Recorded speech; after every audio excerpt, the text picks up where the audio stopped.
श्री शिवाय नमस्तुभ्यम। हर हर महादेव। जय श्री लक्ष्मी नारायण की।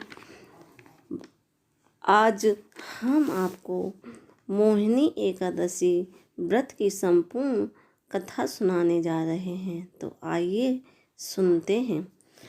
महाराज युधिष्ठिर ने भगवान श्री कृष्ण से पूछा, हे जनार्दन, वैशाख शुक्ल पक्ष में कौन सी एकादशी आती है और इसके व्रत करने से कौन से फल की प्राप्ति होती है? कृपया विस्तार से बताइए। युधिष्ठिर महाराज के प्रश्न का उत्तर देते हुए भगवान श्री कृष्ण ने कहा, हे धर्मपुत्र, आज से अनेक वर्ष पूर्व जो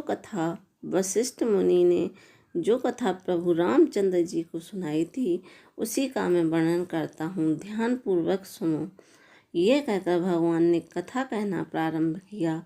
एक समय भगवान रामचंद्र ने अपने गुरु वशिष्ठ मुनि से बड़ी ही विनम्रता से पूछा, हे ऋषिवर, कृपया आप मुझे ऐसा व्रत बताएं जिसे करने से समस्त पापों से मुक्ति प्राप्त हो। वशिष्ठ मुनि ने कहा कि हे राम, आपका स्वयं का पवित्र नाम समस्त प्राणियों के दुखों का नाश करता है, फिर भी आपने जन कल्याण के लिए यह प्रश्न पूछा है जो कि प्रशंसनीय है। वैशाख मास में शुक्ल पक्ष में आने वाली एकादशी का नाम मोहिनी एकादशी है। इसका पालन करने से व्यक्ति संसार के सभी दुखों से मुक्त हो जाता है। प्राचीन काल में सरस्वती नदी के किनारे पर भद्रावती राज्य था, जहाँ का राजा ज्योतिमान राज्य करते थे। राजा अत्यंत सत्यवादी धर्मनिष्ठ था।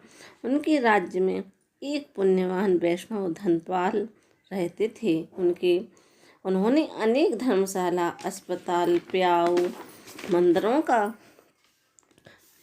निर्माण कराया तथा वेदांत तथा धर्म कार्यों में सदा कार्यरत रहते थे। धनपाल के 5 पुत्र थे। उनका छोटा पुत्र दुष्ट बुद्धि अत्यंत पापी दुराचारी था। मदिरापान, मांस भक्षण किया करता था, पर स्त्री गमन, पशु हत्या करता था। वो अपने पिता की संपत्ति का व्यय इन्हीं कार्यों में करता था। एक दिन धनपाल ने चौराहे पर एक वेश्या के संग देख लिया और उन्होंने उसी क्षण अपने घर से धृष्टद्युम्न को निकाल दिया। घर से निकाले जाने के बाद धृष्ट बुद्धि और अधिक पापमय प्रवृत्तियों में संलग्न हो गया, लेकिन कुछ समय बाद उसका धन समाप्त हो गया तो उसके मित्रों ने और उस वेश्या ने भी उसे अपमानित कर निकाल दिया। अब उसका धन भी समाप्त हो गया और आसपास के लोगों ने उसे तिरस्कृत कर दिया। अब उसने जीवन निर्वाह करने के लिए चोरी करना प्रारंभ किया। चोरी करते हुए राजा के सिपाहियों ने उसे कई बार पकड़ा, पर उसके परमात्मा धर्मात्मा पिता की कीर्ति की वजह से उसे छोड़ देते। लेकिन एक बार उसने बहुत बड़ी चोरी की और एक बार राजा के समक्ष ले गए तो राजा ने उसे राज्य से निकाल जाने का दंड दिया। वह वन की ओर चला गया और वहाँ भटकने लगा और निर्दोष पशुओं को मारकर खाने लगा। वह सदैव दुखी रहने लगा। आखिर एक दिन पूर्व जन्म के पुण्य के कारण संयोगवश उसी वन में रहने वाले कौंडिन्य मुनि के आश्रम में पहुंच गया। कौंडिन्य मुनि वैशाख मास में गंगा स्नान करके लौट ही रहे थे। वे दुखों से व्याकुल दुष्ट बुद्धि ने अचानक कौंडिन्य मुनि के वस्त्र से टपकते हुए जल का स्पर्श किया।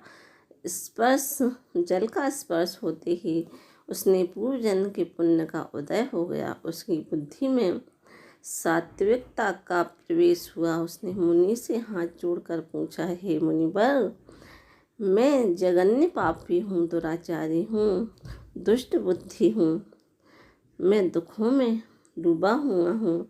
कृपया मुझे ऐसा मार्ग बताएं जिससे मैं इस असाध्य पीड़ा से मुक्ति प्राप्त कर सकूं।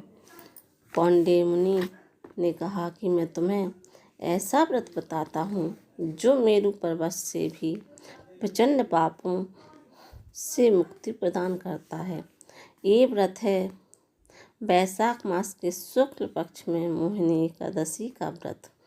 यह व्रत तुम करो। दुष्ट बुद्धि ने मोहिनी एकादशी का व्रत किया, उसके सभी पाप नष्ट हो गए और भगवान के धाम को प्राप्त हुआ। भगवान श्री कृष्ण ने कहा, हे राजन, इस मोहिनी एकादशी की कथा सुनने मात्र से 1000 गायों के दान का पुण्य फल प्राप्त होता है। जय श्री कृष्ण, जय श्री लक्ष्मी नारायण।